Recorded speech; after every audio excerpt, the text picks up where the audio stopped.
أعوذ بالله من الشيطان الرجيم.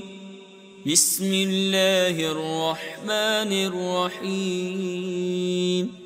الحمد لله الذي أنزل على عبده الكتاب ولم يجعل له عوجا قيما لينذر بأسا شديدا من لدنه ويبشر المؤمنين الذين يعملون الصالحات أن لهم أجرا حسنا ماكثين فيه أبدا وينذر الذين قالوا اتخذ الله ولدا ما لهم به من علم ولا لآبائهم كبرت كلمة تخرج من أفواههم إن يقولون إلا كذبا فلعلك باخع نفسك على آثارهم إن لم يؤمنوا بهذا الحديث أسفا إنا جعلنا ما على الأرض زينة لها لنبلوهم أيهم أحسن عملا وإنا لجاعلون ما عليها صعيدا جرزا أم حسبت أن أصحاب الكهف والرقيم كانوا من آياتنا عجبا إذ أوى الفتية إلى الكهف فقالوا ربنا آتنا من لدنك رحمة وهيئ لنا من أمرنا رشدا فضربنا على آذانهم في الكهف سنين عددا ثم بعثناهم لنعلم أي الحزبين أحصى لما لبثوا أمدا نحن نقص عليك نبأهم بالحق إنهم فتية آمنوا بربهم وزدناهم هدى وربطنا على قلوبهم إذ قاموا فقالوا ربنا رب السماوات والأرض لن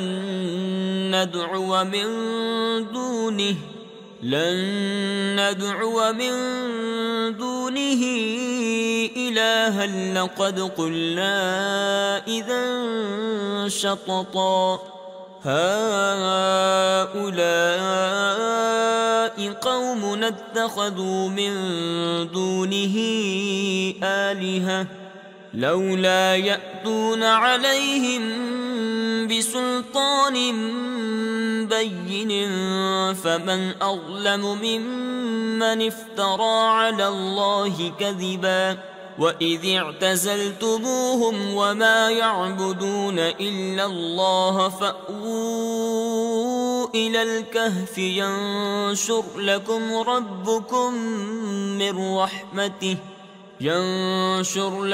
ربكم من رحمته ويهيئ لكم من أمركم مرفقا وترى الشمس إذا طلعت تزاور عن كهفهم ذات اليمين وإذا غربت تقرضهم ذات الشمال وهم في فجوة منه ذلك من آيات الله من يهد الله فهو المهتد ومن يضلل فلن تجد له وليا مرشدا وتحسبهم أيقاظا وهم رقود ونقلبهم ذات اليمين وذات الشمال وكلبهم باسط ذراعيه بالوصيد لو اطلعت عليهم لوليت منهم فرارا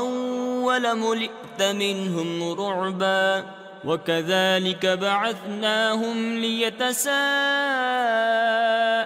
بينهم قال قائل منهم كم لبثتم قالوا لبثنا يوما أو بعض يوم قالوا ربكم أعلم بما لبثتم فابعثوا أحدكم بورقكم هذه إلى المدينة فلينظر أيها أزكى طعاما فليأتكم برزق منه وليتلطف ولا يشعرن بكم أحدا إنهم إن يظهروا عليكم يرجموكم أو يعيدوكم في ملتهم ولن تفلحوا إذا أبدا وكذلك أعثرنا عليهم ليعلموا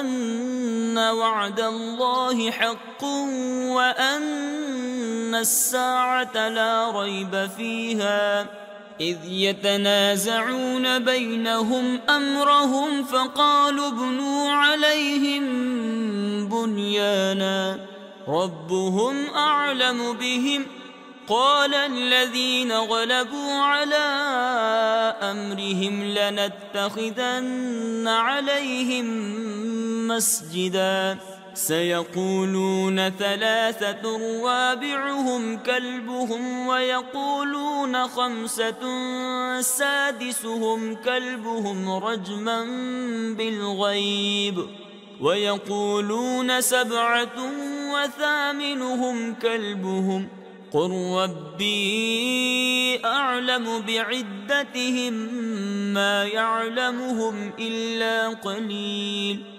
فلا تمار فيهم إلا مراء ظاهرا ولا تستفت فيهم منهم أحدا ولا تقولن لشيء إني فاعل ذلك غدا إلا أن يشاء الله واذكر ربك إذا نسيت وقل عسى أن يهديني ربي لأقرب من هذا رشدا ولبثوا في كهفهم 300 سنين وازدادوا 9 قل الله أعلم بما لبثوا له غيب السماوات والأرض أبصر به وأسمع ما لهم من دونه من ولي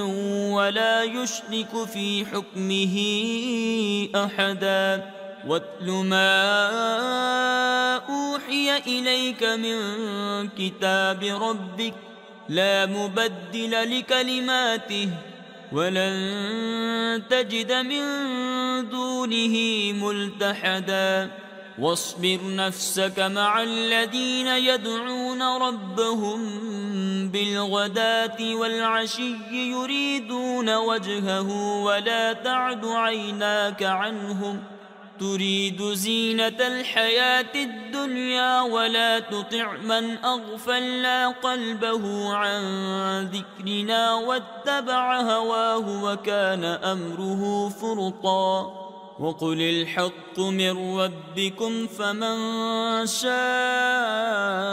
فليؤمن ومن شاء فليكفر إنا أعتدنا للظالمين نارا أحاط بهم سرادقها وإن يستغيثوا يغاثوا بماء كالمهل يشوي الوجوه بئس الشراب وساءت مرتفقا إن الذين آمنوا وعملوا الصالحات إنا لا نضيع أجر من أحسن عملا أولئك لهم جنات عدن تجري من تحتهم الأنهار يحلون فيها من أساور من ذهب ويلبسون ثيابا خضرا من سندس خضرا من سندس وإستبرق متكئين فيها على الأرائك نعم الثواب وحسنت مرتفقا. واضرب لهم مثلا الرجلين جعلنا لأحدهما جنتين من أعناب وحففناهما بنخل وجعلنا بينهما زرعا كلتا الجنتين آتت أكلها ولم تظلم منه شيئا وفجرنا خلالهما نهرا وكان له ثمر فقال لصاحبه وهو يحاوره أنا أكثر منك مالا وأعز نفرا. ودخل جنته وهو ظالم لنفسه قال ما أظن أن تبيد هذه أبدا وما أظن الساعة قائمة ولئن رددت إلى ربي لأجدن خيرا منها منقلبا. قال له صاحبه وهو يحاوره أكفرت بالذي خلقك من تراب ثم من نطفة ثم سواك رجلا لكن هو الله ربي ولا أشرك بربي أحدا. ولولا إذ دخلت جنتك قلت ما شاء الله لا قوة إلا بالله إن ترني أنا أقل منك مالا وولدا فعسى ربي أن يؤتيني خيرا من جنتك ويرسل عليها حسبانا من السماء فتصبح صعيدا زلقا أو يصبح ماؤها غورا فلن تستطيع له طلبا. وأحيط بثمره فأصبح يقلب كفيه على ما أنفق فيها وهي خاوية على عروشها ويقول يا ليتني لم أشرك بربي أحدا ولم تكن له فئة ينصرونه من دون الله وما كان منتصرا. هنالك الولاية لله الحق هو خير ثوابا وخير عقبا. واضرب لهم مثل الحياة الدنيا كماء إن أنزلناه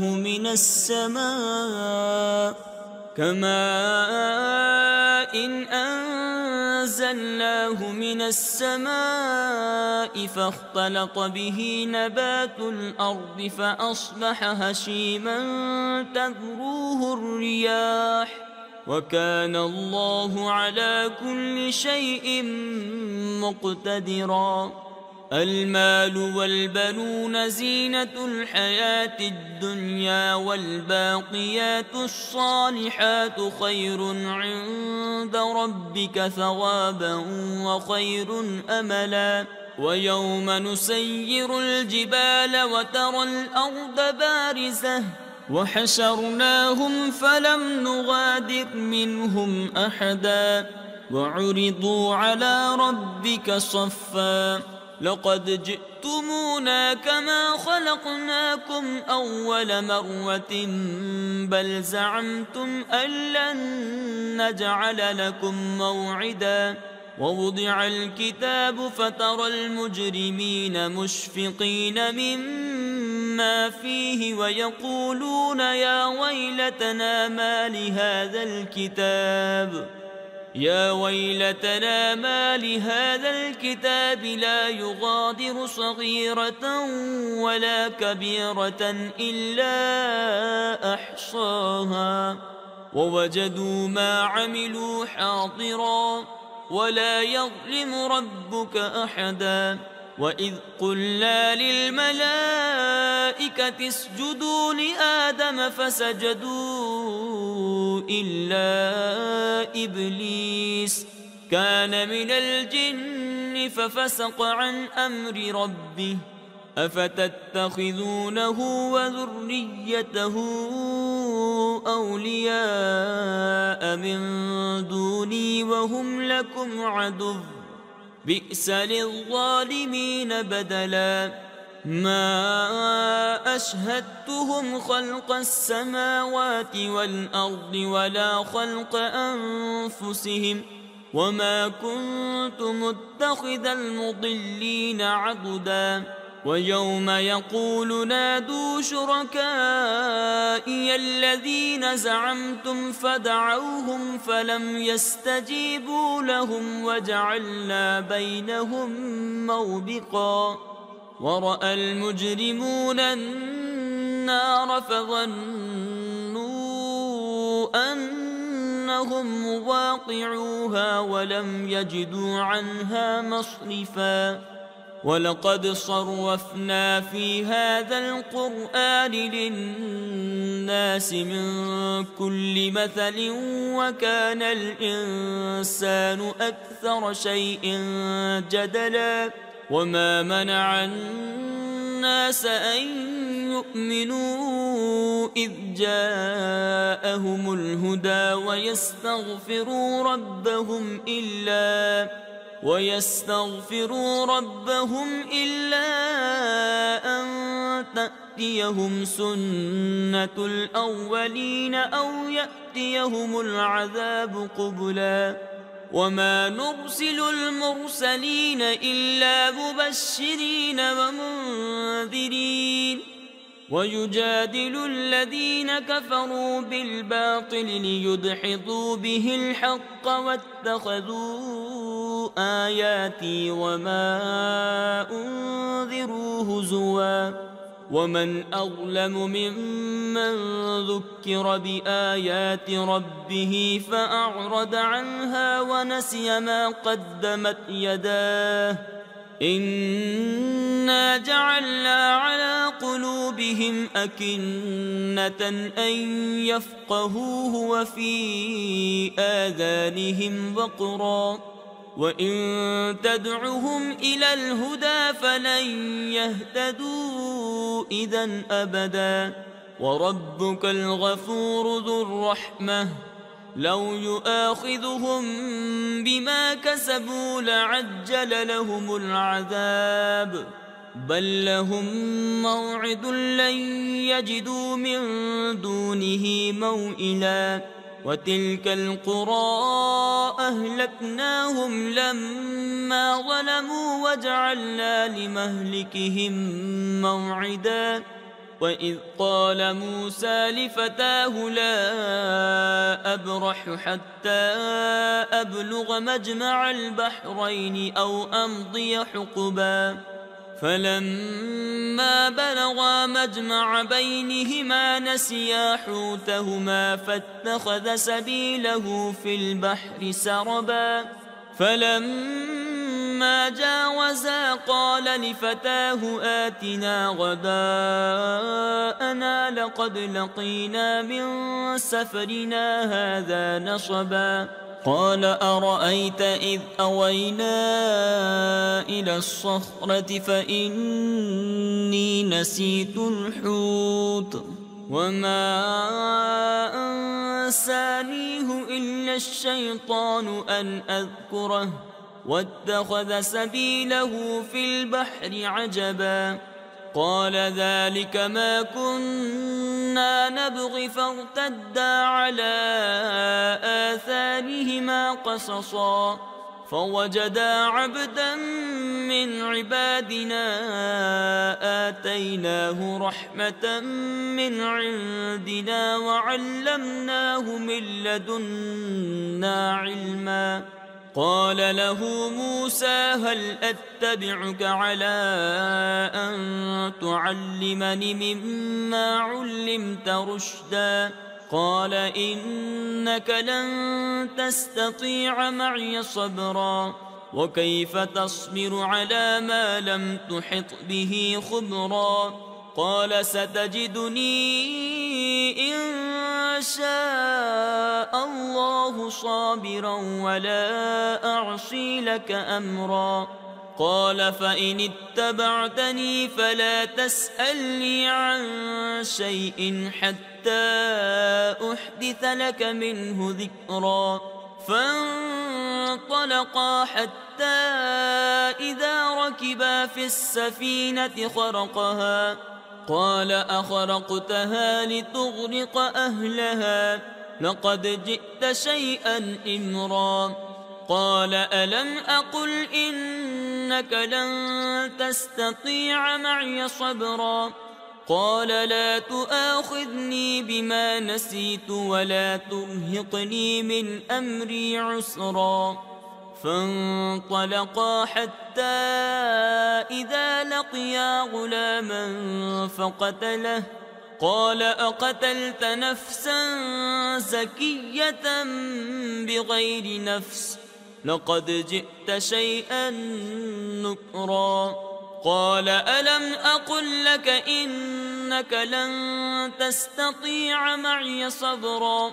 قال إن سألتك عن شيء بعدها فلا تصاحبني قد بلغت من لدني عذرا. فانطلقا حتى إذا أتيا أهل قرية استطعما أهلها فأبوا أن يضيفوهما فوجدا فيها جدارا يريد أن ينقض فأقامه. قال لو شئت لاتخذت عليه أجرا. قال هذا فراق بيني وبينك سأنبئك بتأويل ما لم تستطع عليه صبرا. أما السفينة فكانت لمساكين يعملون في البحر فأردت أن أعيبها وكان وراءهم ملك يأخذ كل سفينة غصبا.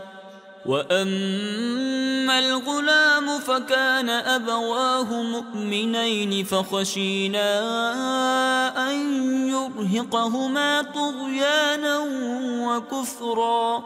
فأردنا أن يبدلهما ربهما خيرا منه زكاة وأقرب رحما. وأما الجدار فكان لغلامين يتيمين في المدينة وكان تحته كنز لهما وكان أبوهما صالحا. فأراد ربك أن يبلغا أشدهما ويستخرجا كنزهما رحمة من ربك وما فعلته عن أمري ذلك تأويل ما لم تستع عليه صبرا.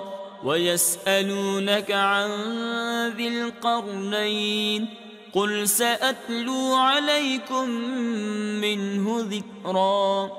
إنا مكنا له في الأرض وآتيناه من كل شيء سببا فأتبع سببا حتى إذا بلغ مغرب الشمس وجدها تغرب في عين حمئة ووجد عندها قوما.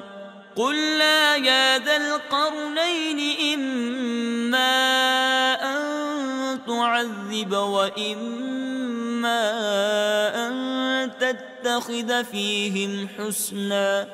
قال أما من ظلم فسوف نعذبه ثم يرد إلى ربه فيعذبه عذابا نكرا. وأما من آمن وعمل صالحا فله جزاء الحسنى وسنقول له من أمرنا يسرا. ثم أتبع سببا حتى إذا بلغ مطلع الشمس وجدها تطلع على قوم لم نجعل لهم من دونها سترا. كذلك وقد أحطنا بما لديه خبرا. ثم أتبع سببا حتى إذا بلغ بين السدين وجد من دونهما قوما لا يكادون يفقهون قولا. قالوا يا ذا القرنين إن يأجوج ومأجوج مفسدون في الأرض فهل نجعل لك خرجا على أن تجعل بيننا وبينهم سدا. قال ما مكني فيه ربي خير فأعينوني بقوة أجعل بينكم وبينهم ردما. آتوني زبر الحديد حتى إذا ساوى بين الصدفين قال انفخوا حتى إذا جعله نارا قال آتوني أفرغ عليه قطرا. فما استطاعوا أن يظهروه وما استطاعوا له نقبا. قال هذا رحمة من ربي فإذا جاء وعد ربي جعله دكاء وكان وعد ربي حقا. وتركنا بعضهم يومئذ يموج في بعض ونفخ في الصور فجمعناهم جمعا. وعرضنا جهنم يومئذ للكافرين عرضا.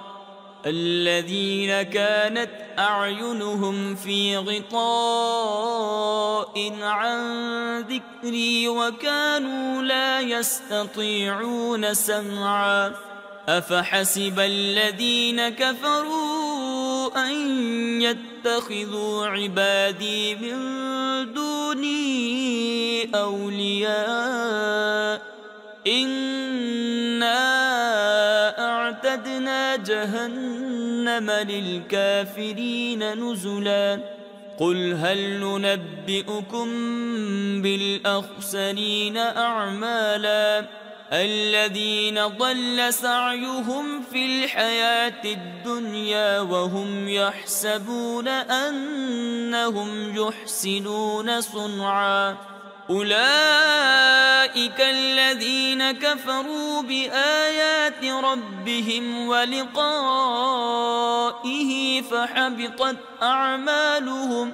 فحبطت أعمالهم فلا نقيم لهم يوم القيامة وزنا. ذلك جزاؤهم جهنم بما كفروا واتخذوا آياتي ورسلي هزوا. إن الذين آمنوا وعملوا الصالحات كانت لهم جنات الفردوس نزلا خالدين فيها لا يبغون عنها حولا. قل لو كان البحر مدادا لكلمات ربي لنفد البحر قبل أن تنفد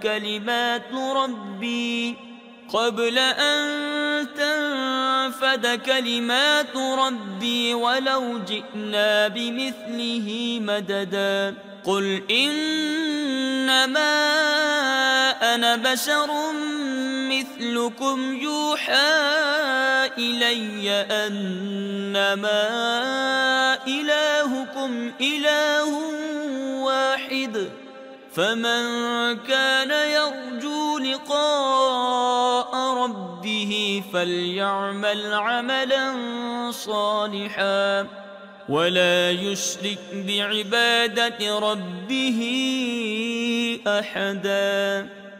صدق الله العظيم.